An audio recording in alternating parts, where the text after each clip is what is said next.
Praise lord అండి. దేవుని నామం స్తోత్రం. మీ అందరికీ నా యొక్క వందనాలు. లూకా సువార్త 1వ అధ్యాయం 26 నుండి 36 వచనాలు. 6వ నెలలో గాబ్రియేలను దేవదూత గలిలయలోని నజరేతు ఊరిలో దావీదు వంశస్థుడైన యోసేపను ఒక పురుషునికి ప్రదానం చేయబడిన కన్యక యొద్దకు దేవుని చేత పంపబడెను. ఆ కన్యక పేరు మరియా. ఆ దూత లోపలికి వచ్చి ఆమెను చూచి, దయాప్రాప్తులాగా నీకు శుభము, ప్రభువు నీకు తోడై ఉన్నాడని చెప్పాను.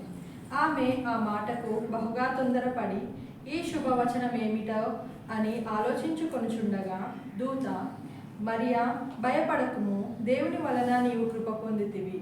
ఇదిగో, నీవు గర్భము ధరించి కుమారుని కని ఆయనకు యేసు అని పేరు పెట్టుదువు. ఆయన గొప్పవాడై సర్వోన్నతుని కుమారుడనబడును. ప్రభువైన దేవుడు ఆయన తండ్రి అయిన దావీదు సింహాసనమును ఆయనకిచ్చును. ఆయన యాకోబు వంశస్థులను యుగయుగములు ఏలును.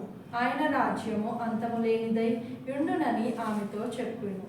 అందుకు మరియా, నేను పురుషుని ఎరగని దానినే, ఇదేలాగు జరుగునని దూతతో అనగా, దూత, పరిశుద్ధాత్మ నీ మీదికి వచ్చును, సర్వోన్నతుని శక్తి నిన్ను కమ్ముకొనును గనుక పుట్టబోవు శిశువు పరిశుద్ధుడై దేవుని కుమారుడు అనబడును. మరియు నీ బంధువురాలు ఎలిజబెతు కూడా తన వృద్ధాప్యమందు ఒక కుమారుని గర్భము ధరించి ఉన్నది. గొడ్రాలనబడిన ఆమెకు ఇది 6వ మాసము. దేవుడి వాక్యం దీవించుగాక. ఆమేన్.